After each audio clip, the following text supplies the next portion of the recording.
अब निर्देश दिए गए हैं कि कम से कम महीने में 5 से 10 दिन जब दौरा जाएँ तो एसपी कलेक्टर साथ में जाएँ, ताकि उसे मैदानी जानकारी हो सके, बहुत सारे जो समस्याएं हैं उसकी जानकारी हो सके, उसके निदान हो सके।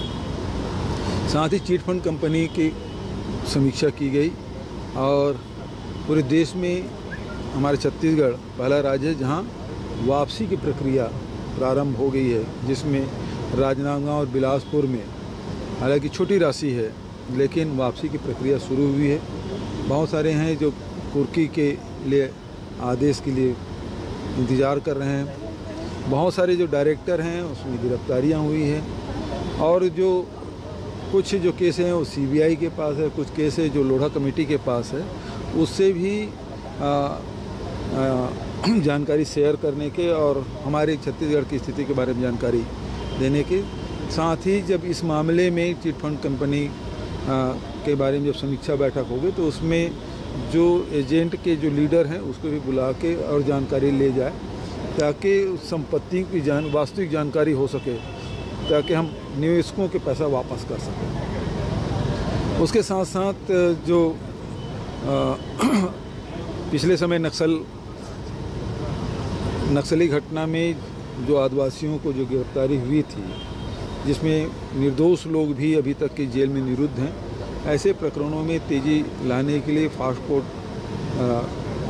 ट्रैक कोर्ट जो स्थापित हैं और भी जिलों में स्थापित किया जाए, ताकि वो सुनवाई तेज़ी से हो सके और उनको न्याय मिल सके। इस प्रकार की समीक्षाएं अलग अलग भर्ती की भी समीक्षा की गई, उसकी जानकारी ली गई। तो सारे जो वेलफेयर हैं हमारे पुलिस के कर्मचारी अधिकारियों के वेलफेयर के, उसके बारे में भी विस्तार से चर्चा हुई। सोशल मीडिया में जो अफवाहें फैलती हैं उनको कैसे कंट्रोल किया जाएगा, कुछ इसके मामले में भी बहुत विस्तार से चर्चा हुई कि घटनाएं घटती है और बढ़ा चढ़ा बता दिया जाता है। जैसे पत्थल गांव की घटना है, उसमें 1 की मृत्यु हुई थी, लेकिन जो सोशल मीडिया में जो चला वो 4 की मौत हो गई, 5 की मौत हो गई। तो इस मामले में भी एक्टिव हो के अक्सर होता है कि जो थानेदार है, एसडीओपी है, एसपी है, वो घटना स्थल में चले जाते हैं, वो उसमें उस समस्या को सुलझाने में व्यस्त हो जाते हैं और इस बीच में बहुत तेज़ी से अफवाह फैल जाती है। तो इस मामले में किस प्रकार से कोऑर्डिनेट करना है और उसके वास्तविक जानकारी आम जनता को भी मिले और हमारे मीडिया के लोगों को भी जानकारी मिल सके।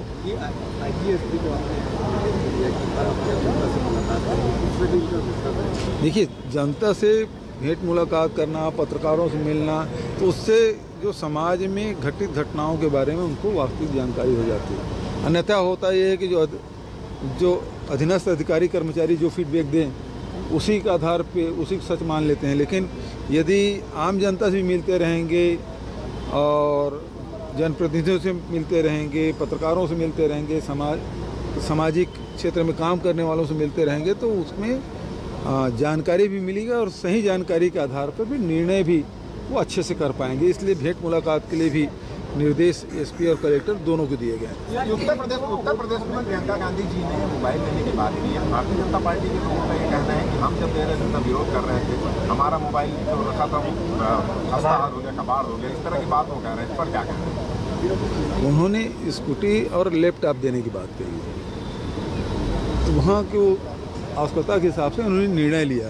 छत्तीसगढ़ में तो टावर ही नहीं खड़ा कर पाए थे, वहाँ टावर था नहीं, मोबाइल बांट दिया। अब सुकमा जिले में टावर है ही नहीं, बीजापुर में टावर है नहीं और मोबाइल आप बांट दिए, उसका कोई उपयोग है? और फिर मांग है क्या? उसकी मांग कर रहे थे क्या? लोगों ने मांग की थी। आप तो कमीशन के चक्कर में सब कर रहे थे।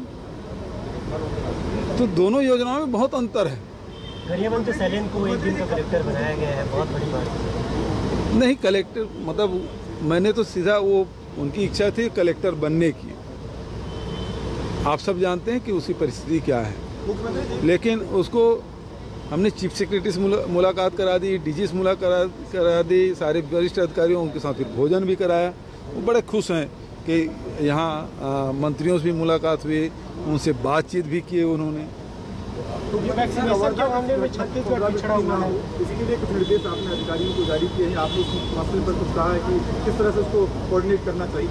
देखिए, ऐसे मामलों में बहुत संवेदनशीलता के साथ और सजगता के साथ, सतर्कता के साथ उसे कार्रवाई करना चाहिए, ताकि इस प्रकार की घटनाएं ना हो। सामने वाले की जो नीयत है उसे भी पढ़ने की आवश्यकता है, समझने की आवश्यकता है, किन कारणों से ऐसी घटनाएं हो रही है, उसके पीछे की मानसिकता क्या है, उसे अध्ययन करने की आवश्यकता है।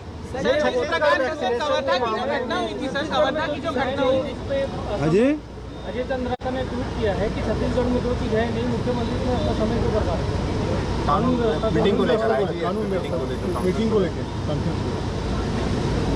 अजय जी के किसी प्रतिक्रिया पे, किसी बयान पे उसका प्रतिक्रिया देने के लायक है क्या?